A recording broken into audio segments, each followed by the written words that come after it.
The radio went dead at 0642, and nobody in the operations tent noticed for 11 minutes. That detail mattered. 11 minutes is long enough for a decision to become irreversible. 11 minutes, in the kind of cold that settles into northern Ontario in November, is long enough for the body to start making its own decisions without consulting the mind. The people in that tent, 4 of them, 3 men and 1 woman, were not careless people. They were tired people, which is a different thing entirely, and the distinction would take most of them years to understand. The woman at the far console was the last to arrive that morning. She had walked 2 kilometers from her quarters through snow that nobody had bothered to clear, which told her something about how the camp was being managed. She filed that information the way she filed everything, quietly, without comment, in a part of her mind that stayed organized even when the rest of her was running on 4 hours of sleep and bad coffee. Her name was Wren. Ingrid Wren was what her file said, but the file was for a different version of her. The version that had existed before Kandahar, before the second rotation, before the thing in the valley that nobody had officially named yet. The people who worked alongside her now called her Wren, just Wren, and she had come to prefer it. A surname used alone has a kind of neutrality to it. It does not belong to anyone's daughter or anyone's past. She was 31 years old. She had the kind of stillness that people sometimes mistook for coldness, which was an understandable error. What they were actually reading was concentration. Wren was always calculating something. The angle of light through a tent flap, the gap between a question and its answer, the precise moment when a situation that looked stable began invisibly to tip. The radio going dead was one of those moments. She heard it before the others did, or rather she heard the absence of it, which is harder and takes a specific kind of training. The low-frequency carrier signal that ran under every transmission like a pulse had dropped out. Not static, not interference, silence of a particular quality, the kind that means someone has made a choice. She turned in her chair. The others were still focused on their own screens. "Comms are down," she said. The senior officer in the tent, a man named Hartwell, Keith Hartwell, who had been in the forces for 18 years and had developed, over those 18 years, a very specific kind of confidence that comes from having been right more often than wrong, looked up from his console and said, "Give it a minute." Wren turned back to her screen. She had already given it 11 minutes. She did not say this. What she did instead was begin, quietly and without drawing attention to herself, to run the numbers. The forward observation post was 4.3 kilometers northeast. The last confirmed transmission had logged the 2-person team at a fixed position. The temperature was -14 and dropping. Wind out of the northwest at approximately 22 kilometers per hour, which pushed the real feel lower. The window for safe extraction, if something had gone wrong at the post, was already narrowing. She pulled up the topographic overlay and looked at the ridge line. There was a reason she was good at this.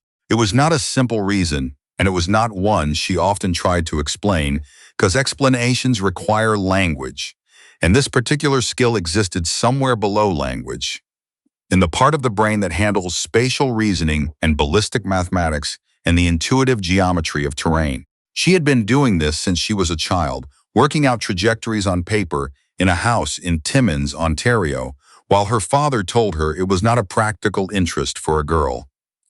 She had been doing it formally since she was 19, when the forces tested her and found numbers they had not expected to find. At 600 meters, accounting for the current wind conditions and the cold air density differential, a precision shot from the ridge northeast of the forward post would hit the radio antenna with approximately 83% probability. This was not a guess. This was arithmetic. She stood up. "The post is dark because someone put it dark," she said. "The ridge at grid reference 479er has a clean line of sight to their antenna. Wind is cooperating for a suppressed platform. We have a window of about 40 minutes before Croft and Deschamps have to make a decision about moving without support." Hartwell looked at her. He had the expression of a man who had just been interrupted in the middle of a thought he considered more important than the one being offered to him. "Wren," he said, "we don't have confirmed contact." "No," she said, "we have confirmed silence, which is a different kind of confirmation." The other 2 men in the tent Gilles and Thiessen, both of them competent, both of them younger than Hartwell and more inclined to keep their heads down, had stopped pretending to look at their screens. They were watching the exchange with the careful blankness of people who had learned that the space between a senior officer and a subordinate is not a safe place to stand. Hartwell said, "Stand by." Wren sat back down. She looked at the topographic overlay. She looked at the time. She looked at the ridge. What she understood, and what she could not explain to Hartwell in a way he would receive, was that the moment of decision and the moment of action are not the same moment. By the time the decision feels urgent, the action is already late. She had learned this in a place where learning it late had consequences that could not be revised. She had brought it back with her the way soldiers bring things back. Not as a lesson, exactly, but as a change in the shape of how she thought. She had been in the forces for 11 years. She had been a specialist in long-range marksmanship for 8 of them, trained originally because the program had needed bodies, and she had tested into a category that left the assessors looking at each other. She had subsequently been loaned, quietly and without much paperwork, to a joint unit whose existence was acknowledged only in documents that most people in this tent did not have clearance to read. None of this was visible. She wore the same uniform as Gilles and Thiessen. She brought her own coffee. She did not talk about what she had done or where she had been, because that was how it worked, and also because she had come to understand that the talking would not change anything. What she had learned was hers. It would only ever show up in moments like this one. Hartwell made a call. He reached a duty officer at the Regional Coordination Center. He explained the situation in the careful, hierarchical language that institutions use when they are not yet sure something is wrong. The duty officer said he would look into it. Wren watched the time. At 07:19, 37 minutes after the radio went dark, 2 things happened simultaneously. The first was that a broken partial transmission came through on the secondary frequency. 2 words, barely intelligible, that sounded like contact and grid. The second was that Hartwell's phone rang. The tent changed. That is the only way to describe it. The quality of the air changed, the way it changes when a room full of people all have the same thought at the same moment. Hartwell's face shifted into something more careful, more serious, and the 2 younger men straightened in their chairs without being told to. Wren was already at the equipment locker. Wren. Hartwell's voice was different now. "What do you need?" She did not answer immediately because she was running the calculation. The partial transmission had given her a piece. The secondary grid reference embedded in grid was consistent with a position 200 meters south of the post, which meant Croft and Deschamps had moved, which meant they were mobile, which was both better and worse than stationary. Better because they were alive and functioning. Worse because a moving target in that terrain, with unknown contact at an unknown distance, was a problem with more variables than a stationary one. "I need the range kit, the Kestrel, and someone who can drive a Polaris in the dark," she said. Gilles raised his hand. He had grown up in Kapuskasing. He could drive anything. Hartwell said, "You're not going out there alone." "I'm not going alone," Wren said. "Gilles is coming, and I need you to get the Regional Quick Reaction Force moving in the next 4 minutes, because they're 45 minutes out, and the window is going to close before they arrive if they leave now." There was a pause. It was not a long pause. Hartwell was not a stupid man, and he could read a situation when it had become clear enough. But it was a pause, and Wren felt it in the way she felt all pauses that cost time. "Do it," Hartwell said. Gilles was already pulling on his gear. They went out into the cold, which received them without comment the way the cold always does. Wren ran the numbers while she loaded the kit into the back of the Polaris. Wind speed had increased slightly. Call it 25 now, gusting. Temperature still dropping. The ridge northeast was 4.3 kilometers, but the route to it through the terrain would be closer to 6. The secondary transmission had placed Croft and Deschamps 200 meters south of the post, sheltering probably. There was a ravine on the topo that would provide cover from the northeast. If she was right about the ridge, and she was right about the ridge, then the person or persons who had put the radio dark were elevated, which was advantageous for suppression, but disadvantageous for movement. Elevated positions in this kind of terrain are easy to get to, and hard to get out of quickly. That was relevant. Gilles drove without being told where to go, which she appreciated. She had shown him the topo on her tablet, and he had looked at it for 6 seconds, and then started driving, which told her something useful about him. The light was the pale, non-committal gray of a November morning in northern Ontario, the kind of light that does not help and does not hinder, that simply is. The spruce trees along the route were heavy with snow and completely still. Nothing moved. That, too, was a piece of information. She thought, as she sometimes thought in these intervals, about her father. About the house in Timmins and the winters there, and the way he had looked at her when she told him, at 17, what she was thinking about doing. He had not been unkind. He had been practical, which in that house was the same as unkind. He had talked about what was realistic and what was not, and she had listened. And then she had done what she had decided to do, which was not what he had recommended. She wondered, sometimes, if he understood now. She had not asked him. They spoke on the phone twice a year, and talked about weather and health and the price of things, and it was fine. It was enough. Some distances do not close, and you learn to stop standing at the edge looking across. The Polaris came to the point where the terrain would not allow vehicles, and they left it and went on foot. Gilles moved well. He was quiet, and he watched where she was watching, which was the right instinct. They were 400 meters from the ravine when she stopped. Gilles stopped. She was looking at the ridge. She had her binoculars up, but she was not using them for what binoculars are normally used for. She was looking at a shape. In the spruce line, approximately 800 meters from where she stood, there was a shape that was not a branch and not a rock, and not the accumulation of snow on a horizontal surface. It was small, it was still, but it was wrong. The human eye, presented with a landscape, performs a kind of automatic sorting. It files everything that belongs into one category and flags everything that does not belong into another. Wren's version of this process had been trained and refined to a degree that made it qualitatively different from the civilian version, but the fundamental mechanism was the same. Something did not belong on that ridge. She put her hand on Gilles' arm without looking at him. He went completely still. She ran the numbers. 800 meters. Wind 25 gusting, northwest. Temperature -15, density altitude adjusted. The shape on the ridge was at approximately 30 degrees elevation above her current position, which affected the bullet's flight path in a specific and calculable way. The light was coming from the east, from behind her and to the right, which meant anything on that ridge was looking into the light. That was advantageous. She understood all of this in approximately 4 seconds. It was not a conscious process. It was more like reading, or like the moment you recognize a face. The information arrives assembled, not piece by piece. She unslung the range kit.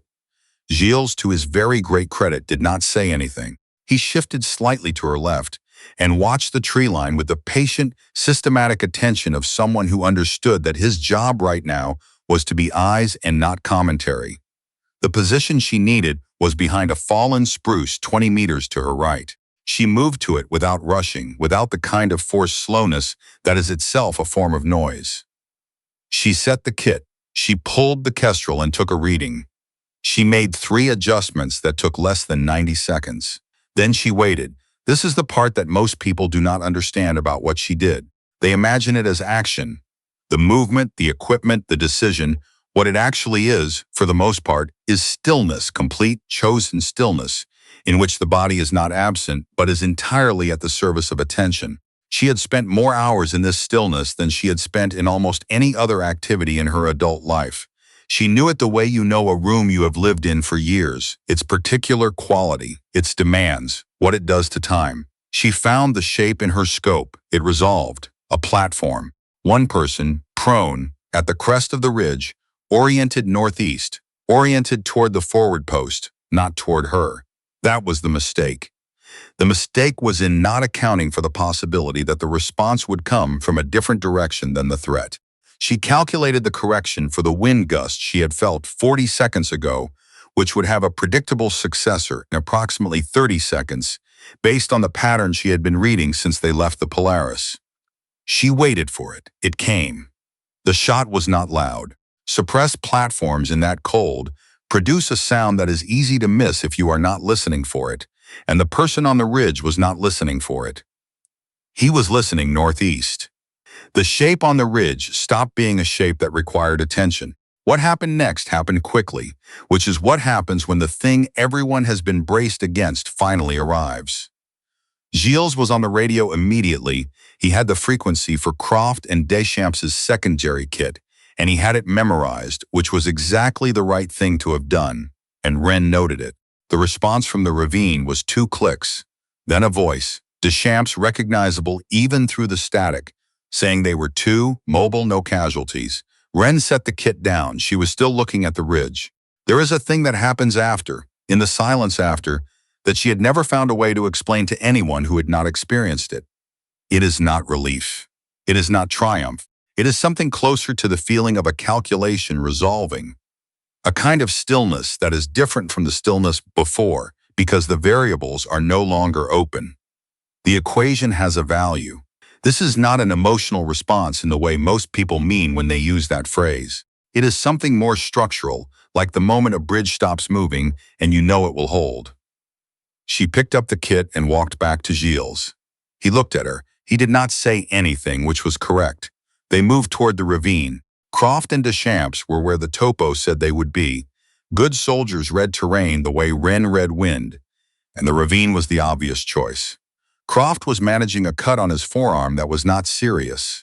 Deschamps looked at Wren when she came over the edge of the ravine, and then looked at the ridge northeast, and then looked at Wren again. That was 800 meters, Deschamps said. It was not quite a question. 840, Wren said. Wind was cooperative. Deschamps made a sound that was not a word, but communicated a very specific set of things, most of which had to do with the revision of a prior estimate.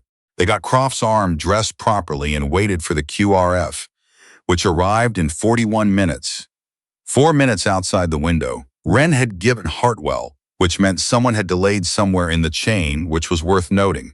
When the QRF commander came over the rise and took in the scene, 2 operators alive in the ravine, 1 neutralized contact on the ridge, he looked around for the officer in charge, with the automatic assumption that the officer in charge was the tallest person present, or the most visibly authoritative, or the one whose body language said, "I organized this." He looked at Gilles. Gilles shook his head and looked at Wren. The QRF commander looked at Wren. She was sitting on a rock, repackaging the kit with the methodical attention of someone who understood that equipment kept properly is equipment that works next time. "You're Wren," he said. "Yes," she said. He said, "I've heard your name." She did not ask from whom or in what context. She had heard her name used before, in circles she was not officially part of, in conversations she was not supposed to know about. The name moved through certain channels, the way a calculation moves through a system, quietly, without announcement, arriving at conclusions on its own. "Your QRF was 4 minutes late," she said. Someone held a handoff in the chain. "Worth looking at." The commander's expression moved through several registers in quick succession. He settled on something that was more respectful than he had arrived with. "Noted," he said. They came back into camp at 09:55. Hartwell was standing outside the operations tent, which he did not usually do. He was standing in the cold with no visible reason to be standing in the cold, and when the vehicle pulled up, he came to meet them, which he also did not usually do. He looked at Croft's arm. He looked at Deschamps. He looked at Gilles. He looked, finally, at Wren, who was carrying the range kit back toward the equipment locker with the same lack of ceremony with which she had taken it out. He said, "The duty officer at Regional flagged your read on the ridge as speculative." "It was 83%, she said. Hartwell said, "There's a difference between a probability and a certainty." "Yes," she said. "The difference is 17%. We had 40 minutes. The cost of being wrong was a wasted drive. The cost of doing nothing was," she did not finish the sentence, because the sentence did not need to be finished. He knew that. She knew that. He knew that. The thing that was actually happening in this exchange was not a disagreement about mathematics. It was something older and more persistent, about authority and where it lives, and whether it can exist in a person who acquired it in a way that was not formally conferred. She had encountered this question many times. She had stopped trying to resolve it through argument, because argument was not the mechanism by which it resolved. She put the kit away. She made a note in the equipment log. What happened after that happened without her, the way these things do. Hartwell wrote his report. The QRF commander wrote his report. Deschamps wrote his own account, which was, by all subsequent indications, very direct about the sequence of decisions and who had made them. Those reports moved through the chain the way reports move, upward, slowly, accumulating weight as they go, until they reach a level where someone who has access to the file that most people in this tent do not have clearance to read, opens it and sees a name and understands the context. 3 days later, a message came through a channel that was not the usual channel. It was addressed to Wren, specifically, and it was from a level of the organization that did not typically communicate directly with people at her posting. Gilles saw her face when she read it.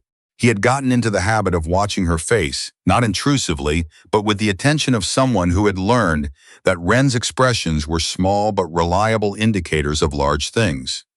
"Good news or complicated news," he said. She looked at the message again. She thought about a house in Timmins and a conversation at 17, and a distance that did not close. "Complicated," she said, "but the good kind." She put the message away and went back to the console and the screens and the carrier signal that was at that moment steady and unbroken under everything. Outside, the snow was starting again. It came down the way it always does in northern Ontario in November, without drama, without announcement, simply and completely, as though it had never been anything other than this.